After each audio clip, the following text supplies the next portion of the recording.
Salah satu kisah para nabi dan rasul yang mengandung aspek tazkiyah, pendidikan, penyucian jiwa ini adalah kisah yang sangat terkenal di dalam Al-Quran, yaitu kisah Nabi Musa dengan Khidir alaihi wassalam. Allah ingin mengajarkan langsung kepada Nabi Musa, tapi melalui sosok Khidir ini. Apa yang diajarkan oleh Allah kepada Musa? Tentang pelajaran bagaimana kita harus menyikapi takdir Allah dengan benar, dengan hati yang suci, dengan hati yang sabar, dengan ketetapan-ketetapan Allah Subhanahu wa Ta'ala. Disitulah dialog itu mengalir antara Nabi Musa dengan Khidir, seorang nabi yang agung, nabi besar, nabi ulul azmi. Dia menjadi murid yang terasa sangat kecil di hadapan seorang hamba Allah Subhanahu wa Ta'ala. Dia belajar tentang apa? Tentang bagaimana Khidir atas perintah Allah dia melubangi kapal. Kapal yang dilubangi oleh Khidir ini adalah simbol di mana kita juga menaiki kapal bahtera kehidupan kita ini. Seringkali bahtera kapal kehidupan yang kita naiki ini tidak terduga-duga. Tidak ada yang menduga, tidak ada yang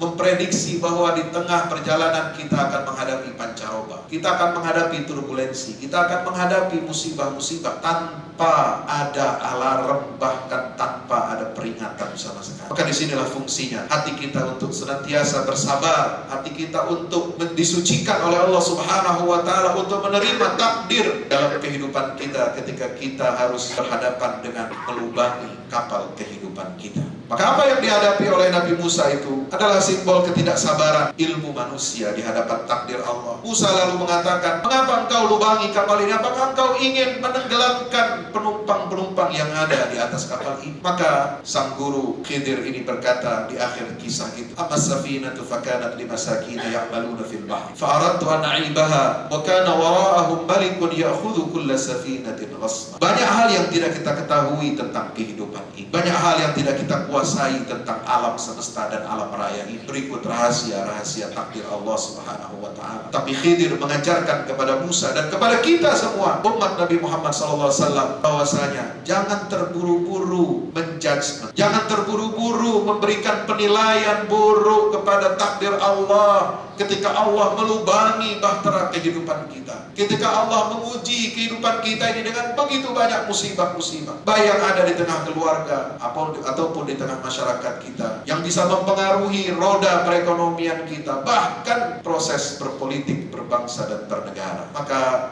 Khidir mengatakan, ini kapal aku lubangi. Kenapa? Karena ini milik seorang pelaut yang miskin. Seorang pelaut yang miskin ini tidak punya apa-apa kecuali harta yang dia miliki ini berupa kapal. Kapal ini benar kalian sewa, tapi saya harus melubanginya. Untuk apa? Untuk justru menyelamatkan si pelaut yang miskin ini dan kapal yang kecil ini yang tidak ada harganya, untuk menyelamatkan. Karena di hadapan kita nanti di belakang sana akan ada seorang raja yang zalim yang akan menyita kapal-kapal yang lewat dan akan dirampas oleh mereka. Maka itulah rahasia kehidupan. Kita tidak tahu. Maka kita harus berhusnuzon. Kita harus berbaik sangka kepada Allah. Kita harus bertawakal kepada Allah Subhanahu wa Ta'ala. Sedikitnya lubang yang ada di dalam kapal kehidupan kita ini tidak seberapa, tidak sebanding dengan begitu banyak nikmat-nikmat yang telah Allah berikan kepada kita. Maka kita jangan menggerutu, jangan berkecil hati, jangan sampai kita menimpakan kesalahan bahwa musibah ini dari Allah itu adalah suatu aib bagi Allah. Kalau kita percaya duduk di atas pesawat, apakah itu pesawat komersil atau jet pribadi, kita diantar oleh seorang pilot, kita yakin, kita percayakan diri kita, kita pasrahkan perjalanan kita kepada seorang pilot ini. Apalagi kehidupan kita, kita harus percayakan kepada Allah yang mengendalikan seluruh alam semesta ini, yang memiliki kehidupan ini, yang memiliki seluruh harta kekayaan kita ini. Maka kita harus percaya dengan semua ketetapan Allah Subhanahu wa Ta'ala.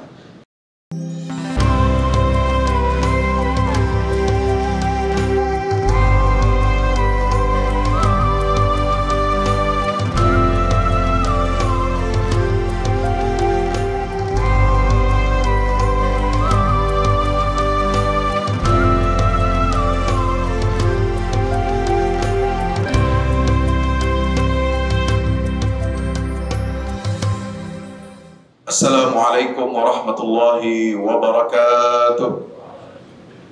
Innal hamdalillah nahmaduhu wa nasta'inuhu wa nastaghfiruhu wa nastahdihi wa na'udzu billahi min shururi anfusina wa min sayyiati a'malina.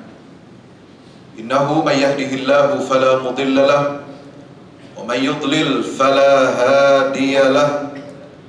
أشهد أن لا إله إلا الله وحده لا شريك له وأشهد أن محمدا عبد الله ورسوله لا نبي ولا رسول بعده اللهم صل وسلم وبارك وكرم على هذا النبي الأمي الكريم وعلى آله وأصحابه ومن تبعه بإحسان إلى يوم الدين أما بعد عباد الله أوصي نفسي وإياكم بتقوى الله اتقوا الله حق تقاته ولا تموتن إلا وأنتم مسلمون.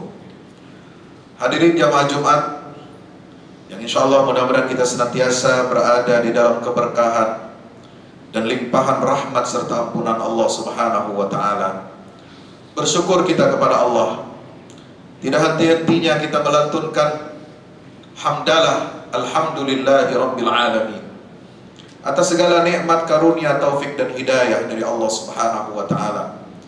Jika kita diberikan kekuatan fisik maupun rohani kita, kekuatan untuk menjalani kehidupan kita ini dengan berpedoman kepada kitabullah dan sunnah Nabi kita Muhammad sallallahu alaihi wasallam dalam seluruh aspek kehidupan kita.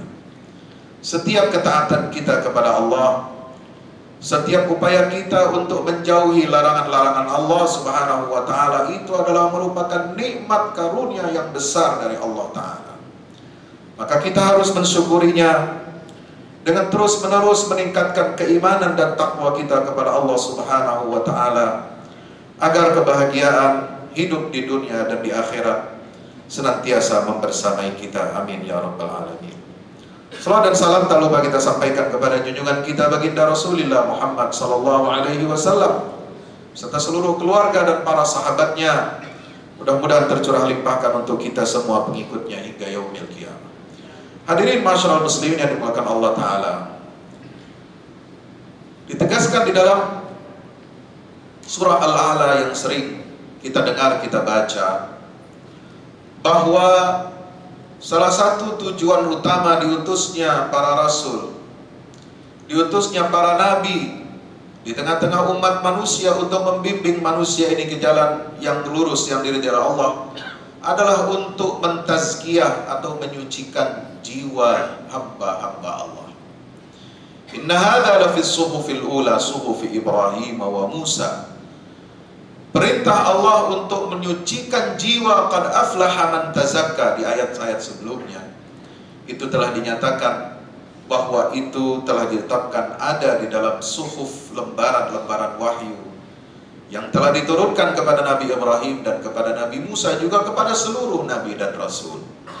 Maka tidak berlebihan kalau seorang alim, seorang allamah, al-Imam Ibnu Qayyim al-Jauziyah dalam kitabnya Madarijus Salikin menyatakan, inna tazkiyatan nufus musallamun ila rusul wa innama ba'athahumullahu lihadhihi tazkiyati wa wallahum iyyaha wa ja'alaha ala aydihim da'watan wa ta'liman wa bayanan wa irsyada.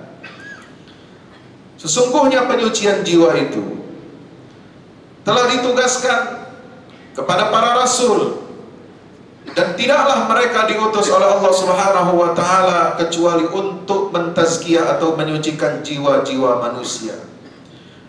Dan para rasul itu telah diberikan kewenangan oleh Allah Subhanahu wa taala dan menjadikan tazkiyah itu atau penyucian jiwa itu sebagai inti daripada dakwah, inti daripada pengajaran dan penjelasan serta petunjuk mereka untuk umat manusia. Fahumul mab'utsuna li'idaji nufusil umam. Mereka inilah guru-guru spiritual, guru-guru yang hebat yang diutus oleh Allah Subhanahu wa taala khusus untuk mengobati jiwa-jiwa manusia yang rusak dan bengkok. Masyaallah muslimin yang dimakan Allah Subhanahu wa taala. Salah satu kisah para nabi dan rasul yang mengandung aspek tazkiyah, pendidikan penyucian jiwa ini adalah kisah yang sangat terkenal di dalam Al-Quran, yaitu kisah Nabi Musa dengan Khidir alaihi wassalam. Kisah yang ada di dalam surah Al-Kahfi yang disunahkan oleh Rasulullah SAW kita baca setiap malam Jumat atau hari Jumat, mulai dari ayat 60 surah Al-Kahfi dan diakhiri di ayat ke-82. Coba bayangkan, 22 ayat Allah menceritakan proses dari awal pertemuan atau perintah Allah kepada Nabi Musa alaihissalam untuk menjumpai seorang hamba yang lebih tinggi ilmunya, lebih tinggi adabnya, lebih tinggi kemuliaannya di sisi Allah daripada Nabi Musa itu sendiri. Maka Nabi Musa sebagai pembawa risalah, dia terus-menerus ingin meningkatkan kualitas dirinya, meningkatkan kualitas ketakwaannya dan tazkiyahnya. Maka dia bersusah payah untuk datang ke satu tempat yang telah dijanjikan oleh Allah Subhanahu wa Ta'ala untuk bertemu dan berguru, belajar langsung dari kehidupan yang dicontohkan dan dipetuahkan oleh seorang hamba Allah yang bernama Khidir. Abdan min ibadina atainahu rahmatan min indina wa 'allamnahu min ladunna ilma. Demikian Allah memberikan sifat kepada Khidir alaihissalam, seorang hamba yang telah kami berikan kepadanya rahmat, kepadanya ilmu yang langsung diberikan dari sisi kami, kata Allah, ilman ladunna wa 'allamnahu min ladunna ilma. Subhanallah. Maka apa yang dipelajari oleh Nabi Musa dari Khidir ini? Sosok yang tidak banyak diterangkan di dalam Al-Quran, sosok yang begitu fenomenal karena kehadirannya di dalam Quran hanya disebutkan sekali dalam kisah perjumpaannya dengan Khidir. Tetapi ini menjadi pembelajaran bagi kita umat Nabi Muhammad SAW untuk kita memiliki kekuatan hati, memiliki kesucian jiwa, terutama dalam menghadapi ujian-ujian hidup dari Allah. Karena sesungguhnya pelajaran dialog yang ada di dalam surah Al-Kahfi 60-82 ayat ke-82 itu adalah tentang pelajaran bagaimana ilmu manusia berhadapan dengan takdir Allah, dengan ketetapan Allah Subhanahu wa Ta'ala. Ilmu manusia ternyata tidak bisa menembus ruang 3 dimensi, dimensi waktu, dimensi tempat, dan dimensi manusia di mana dia berada, dan dia menganalisa, mengolah data hanya secara saintifik.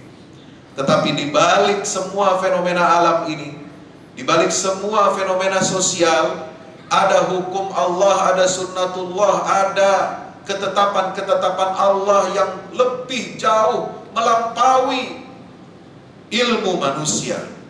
Itulah yang disebut dengan takdir Allah Subhanahu wa Ta'ala. Dan ini dilambangkan atau diwakili oleh sosok Khidir. Allah ingin mengajarkan langsung kepada Nabi Musa, tapi melalui sosok Khidir ini. Apa yang diajarkan oleh Allah kepada Musa tentang pelajaran bagaimana kita harus menyikapi takdir Allah dengan benar, dengan hati yang suci, dengan hati yang sabar, dengan ketetapan-ketetapan Allah Subhanahu wa Ta'ala. Disitulah dialog itu mengalir antara Nabi Musa dengan Khidir, seorang nabi yang agung, nabi besar, nabi ulul azmi. Dia menjadi murid yang terasa sangat kecil di hadapan seorang hamba Allah Subhanahu wa Ta'ala. Dia belajar tentang apa? Tentang bagaimana Khidir atas perintah Allah dia melubangi kapal.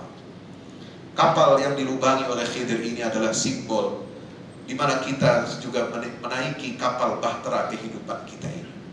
Seringkali bahtera kapal kehidupan yang kita naiki ini tidak terduga-duga.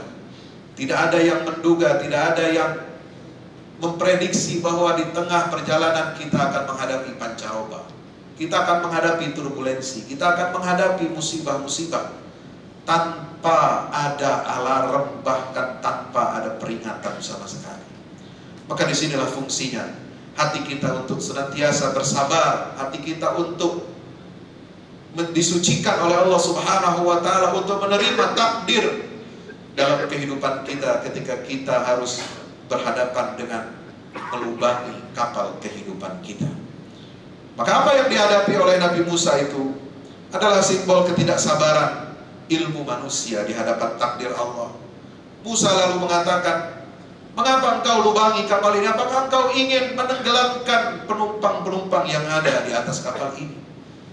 Maka sang guru Khidir ini berkata di akhir kisah itu, Amma safinatu fakanat limasakin ya'maluna fil bahr fa aradtu an a'ibaha wa kana wara'ahum malikun ya'khudhu kulla safinatin ghasba.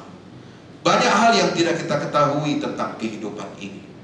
Banyak hal yang tidak kita kuasai tentang alam semesta dan alam raya ini. Berikut rahasia-rahasia takdir Allah Subhanahu wa ta'ala. Tetapi Khidir mengajarkan kepada Musa dan kepada kita semua, umat Nabi Muhammad SAW, bahwasanya jangan terburu-buru menjudgment. Jangan terburu-buru memberikan penilaian buruk kepada takdir Allah ketika Allah melubangi bahtera kehidupan kita.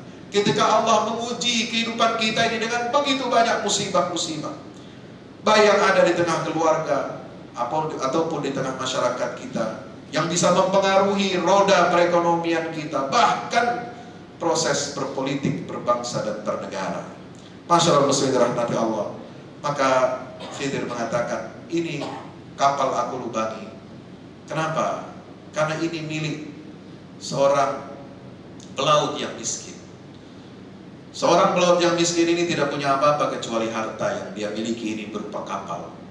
Kapal ini benar kalian sewa, tapi saya harus melubanginya. Untuk apa? Untuk justru menyelamatkan si pelaut yang miskin ini dan kapal yang kecil ini yang tidak ada harganya, untuk menyelamatkan, karena di hadapan kita nanti di belakang sana akan ada seorang raja yang zalim yang akan menyita kapal-kapal yang lewat dan akan dirampas oleh mereka.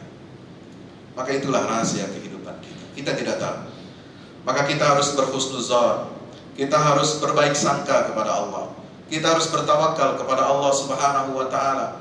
Sedikitnya lubang yang ada di dalam kapal kehidupan kita ini tidak seberapa, tidak sebanding dengan begitu banyak nikmat-nikmat yang telah Allah berikan kepada kita. Maka kita jangan menggerutu, jangan berkecil hati, jangan sampai kita menimpakan kesalahan bahwa musibah ini dari Allah itu adalah suatu aib bagi Allah. Yang kedua, masyaallah saya dirahmati Allah, di ayat yang berikutnya, di ayat 80, ketika sang guru Khidir ini menjelaskan tentang kenapa dia membunuh seorang anak yang masih kecil, seorang remaja yang tidak berdosa. Ammal ghulam fakana abawahu mu'minaini fakhashina ayyurhiqahuma tughyanan wa kufra fa'aradna ayyubdilahuma rabbuhuma khairan minhu zakatan wa aqraba ruhma. Kalau kita perhatikan terjemahan ayat ini, kita perhatikan tafsir ayat ini, tidak mungkin ucapan ini keluar dari seorang manusia yang tahu seluk-beluk detail takdir Allah Subhanahu wa ta'ala. Ini sebenarnya Khidir berkata itu adalah dia menjadi juru bicaranya Allah. Dia menjadi juru bicaranya Allah untuk menjelaskan apa rahasia di balik kematian seorang anak yang tidak berdosa. Karena Musa bertanya, mempertanyakan, bahkan menggugat gurunya, kenapa aqtalta nafsan zakiyatan? Kenapa engkau bunuh seorang anak yang jiwanya masih bersih, tidak punya dosa? Bukankah itu adalah perbuatan yang nista, perbuatan yang keji, wahai Tuan Guru? Tapi gurunya ini, di mana Allah Subhanahu wa ta'ala menggunakan lidahnya Khidir untuk menjawab bahwasanya anak ini adalah memiliki kedua orang tua yang beriman kepada Allah. Dan Allah tahu suatu saat nanti ketika dia sudah besar, justru anak ini akan merepotkan dan akan menyebabkan kekufuran dan kedurhakaan bagi kedua orang tuanya. Maka Allah menghendaki supaya anak ini dicabut saja nyawanya sebelum dia dewasa, sebelum dia menyebabkan kekufuran dan kedurhakaan bagi kedua orang tuanya. Allahu Akbar, Allahu Akbar walillahil hamd. Maha suci Allah. Tidak mungkin Allah berbuat salah dalam kehidupan kita. Tidak mungkin Allah berbuat buruk untuk kehidupan kita. Apa yang ada di hadapan kita, anak yang wafat, istri yang wafat, suami kita yang wafat, keluarga kerabat kita yang wafat, bahkan orang tua yang kehilangan anaknya, yang mestinya anaknya ini yang akan mengantarkan orang tuanya ke kuburannya untuk disalatkan, untuk dimakamkan, tetapi justru orang tuanya yang harus mengantarkan anaknya terlebih dahulu. Banyak rahasia kehidupan di dalam. kita ini yang kita tidak ketahui, saudara. Maka itulah kita tidak boleh berburuk sangka kepada Allah Subhanahu wa Ta'ala. Di balik itu semua ada rahasia. Kenapa orang baik mati lebih dulu? Kenapa orang baik kok umurnya pendek-pendek? Kenapa yang jahat-jahat itu umurnya kok panjang-panjang? Itulah rahasia Allah. Allah ingin kita bersabar. Allah ingin kita mendidik dan melatih jiwa kita agar kita sabar untuk menghadapi segala hal yang ada di atas muka bumi dengan penuh ketawakalan dan penuh kepasrahan kepada Allah Subhanahu wa Ta'ala. Terakhir, masyarakat muslim dimakan Allah Subhanahu wa Ta'ala, bukan hanya takdir tentang melubangi kapal kehidupan, bukan hanya takdir di balik kematian seorang yang kita cintai, yang sering kita hadapi dalam kehidupan kita, tetapi juga yang ketiga, Nabi Musa juga bertanya kepada sang guru, kenapa engkau tidak mau mengambil upah ketika engkau berinisiatif untuk mendirikan bangunan dinding yang hampir saja roboh, padahal baru saja engkau ditolak, tidak mau dijamu, mereka tidak mau dan enggan menjamu menerima tamu yang datang dari jauh ini. Bukankah wajar sekiranya mereka tidak mau memberikan kita jamuan, tidak mau memberikan kita penginapan, akomodasi, paling tidak engkau diberikan upah, engkau diberikan ganjaran, balasan materi karena engkau telah membangun kembali tembok yang hampir roboh di kota ini. Apa jawaban sang guru Khidir alaihi salam yang merupakan juru bicara Allah Subhanahu wa Ta'ala? Ammal jidar fakana li ghulamaini yatimaini fil Madinah wa kana tahtahu kanzun lahuma wa kana abuhuma salihah fa arada rabbuka an yablugha ashuddahuma wa yastakhrija kanzahuma rahmatan min rabbik wa ma fa'altuhu an amri dzalika ta'wilu ma lam tasti' alaihi sabra. Dinding ini, wahai Musa, di bawahnya ada rahasia yang tidak kau ketahui. Di bawah dinding ini ditanam, ditaruh, diletakkan harta milik anak yatim yang ada di kota tersebut. Kana tahtahu kanzul lahuma. Ini adalah satu-satunya peninggalan pusaka dari kedua orang tua mereka yang saleh. Wa kana abuhuma salihah. Orang tua yang saleh yang meninggalkan warisan pusaka untuk anaknya yang dia tidak ketahui bagaimana dia akan tumbuh kelak. Maka kemudian ini harus dijaga. Inilah cara Allah menjaga anak yatim itu. Dengan aku mendirikan tembok yang roboh, yang hampir roboh ini, yang kalau dia roboh maka akan digali oleh orang-orang, lalu kemudian ditemukan harta itu, lalu kemudian bisa saja dijara dan dirampas oleh pihak-pihak yang tidak bertanggung jawab, sehingga tidak akan sampai hak ini kepada kedua anak yatim. Masyaallah muslimin yang Allah Subhanahu wa Ta'ala. Maka Khidir mengatakan, fa'arada rabbuka ayyablugha ashuddahuma. Allah berkehendak. Sekali lagi, Allah berkehendak. Bukan kita yang punya kehendak. Kita hanya berbuat, kita hanya bertindak, kita hanya bekerja, tetapi Allah yang menentukan batas akhir apa yang kita usahakan dan kita ikhtiarkan di atas muka bumi ini. Fa'arada rabbuka ayyablugha ashuddahuma. Allah hendak, Allah menginginkan kedua anak yatim itu sampai usianya berumur dewasa, dan mereka nanti yang akan mengeluarkan harta peninggalan pusaka dari kedua orang tuanya yang saleh. Kenapa? Rahmatan min rabbik. Karena Allah punya sifat rahmat, Allah punya sifat pengasih, Allah punya sifat penyayang. Kapanpun dan dimanapun, ketika kita sebagai hamba Allah Subhanahu wa Ta'ala hidup di atas muka bumi ini, kita tidak akan lepas dari sifat rahmat dan rahimnya Allah Subhanahu wa Ta'ala. Allah lebih rahmat, lebih rahim daripada binatang yang menyayangi anaknya. Allah lebih rahim, lebih kasih sayang kepada hambanya daripada seekor induk ayam yang mengerami telur-telurnya. Bahkan lebih sayang daripada ular yang mengerami telur-telurnya. Allah lebih rahman dan rahim kepada kita hamba-hambanya, dan Dia akan menjaga hak-hak kita tanpa ada yang kurang sedikit pun. Maka kita tidak perlu khawatir dengan kehidupan ini. Kita tidak perlu khawatir rezeki kita akan tertukar, rezeki kita akan diambil orang. Tidak perlu. Maka itu kita tidak perlu melakukan hal-hal yang di luar kewajaran, di luar ketentuan yang telah ditetapkan oleh Allah. Ada batasan halal dan haram. Tidak perlu kita mencari yang haram sementara kita sudah mendapatkan nikmat harta yang halal yang Allah karuniakan kepada kita.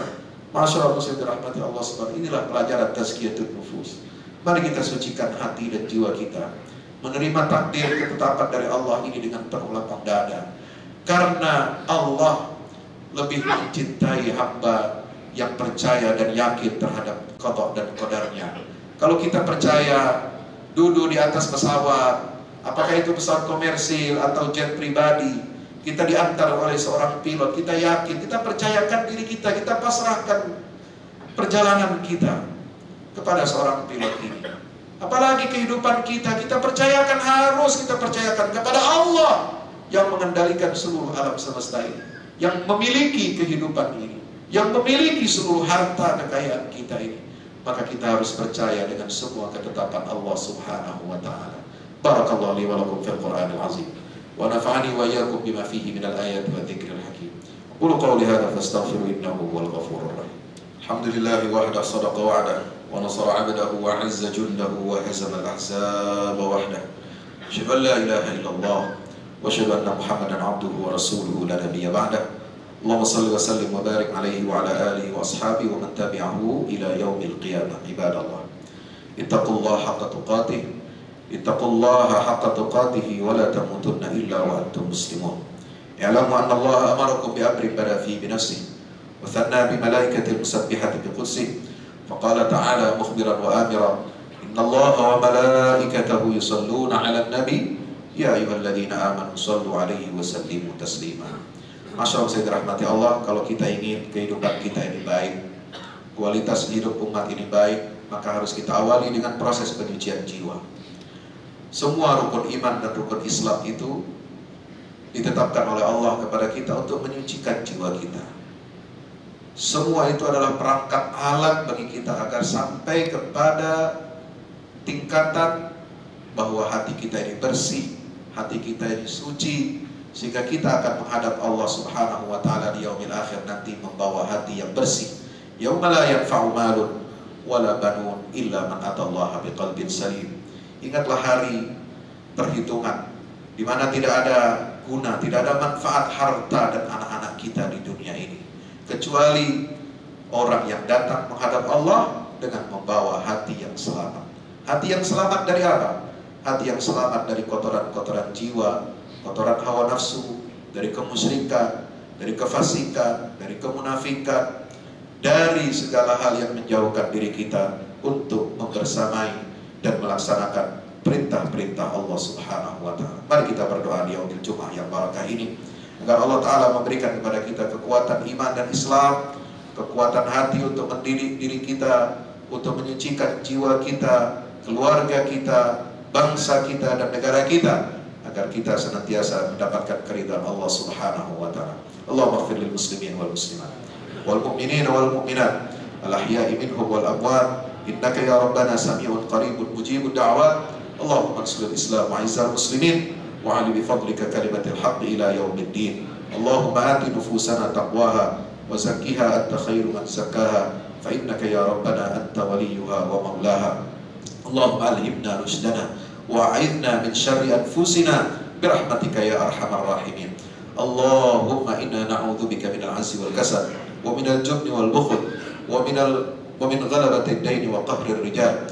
Rabbana taqabbal minna innaka antas samiul 'alim wa tub 'alaina innaka antat tawwabur rahim. Rabbana atina fid dunya hasanah wa fil akhirati hasanah wa qina adzaban nar. Wa sallallahu ala abdika wa rasulika Muhammad wa ala alihi wa sahbihi wa baraka wa sallam walhamdulillahi rabbil alamin wa aqimis shalah.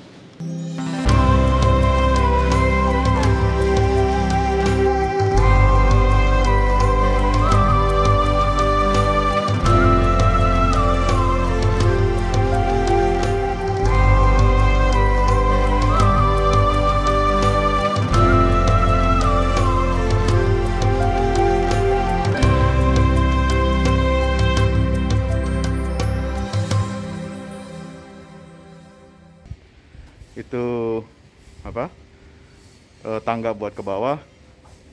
Yang ini di atas buat toren 2 biji. Ini semua udah dikeliling tembok. Ya, ini untuk lantai paling atas buat futsal, buat jemuran, buat apa, tanaman hidroponik juga ntar insya Allah. Ya, terus support ya teman-teman. Alhamdulillah terus selesai pengecorannya semuanya. Ya, ini progres kita terbaru. Dan jadi buat olahraga, buat utilities ya, multiguna. Nah, kita turun sini semua. Ini lantai 3. Ini untuk asrama ya, untuk kamar-kamar, dan nah di situ musola. Nanti di situ musola ya. Ini kamar-kamar dan musola buat santri-santri tahfiz kita insya Allah.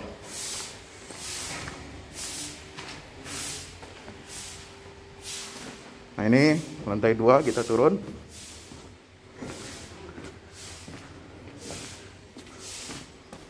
Ini untuk kelas-kelas ya, kelas-kelas tahfidz, kelas-kelas tadabbur.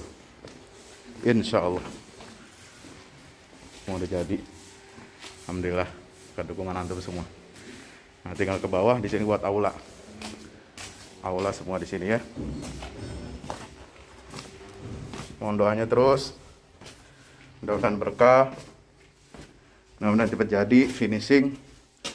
Kira-kira finishingnya ini butuh 1,5 M lagi ya. Mudah-mudahan. Al-Fatihah. Al-Fahmu Institute mempersembahkan serangkaian buku karya Ustadz Fahmi Salim LCMA. Buku pesan-pesan tauhid untuk negeri di masa pandemi. Buku mutiara ilmu-ilmu Al-Quran. Ada diskon 20% untuk buku tafsir sesat 58 esai kritis wacana Islam di Indonesia dan buku kritik terhadap studi Al-Quran kaum liberal. Anda dapat memesannya melalui layanan WhatsApp di nomor 0877 063 7192 dengan format pemesanan ketik nama, alamat lengkap, nomor handphone, dan jumlah buku yang diorder. Ongkos kirim di luar harga buku dan menyesuaikan wilayah dengan paket standar. Lampirkan juga bukti transfer Anda ke rekening BNI Syariah di 0631 748573. Tunggu apa lagi? Pesan sekarang.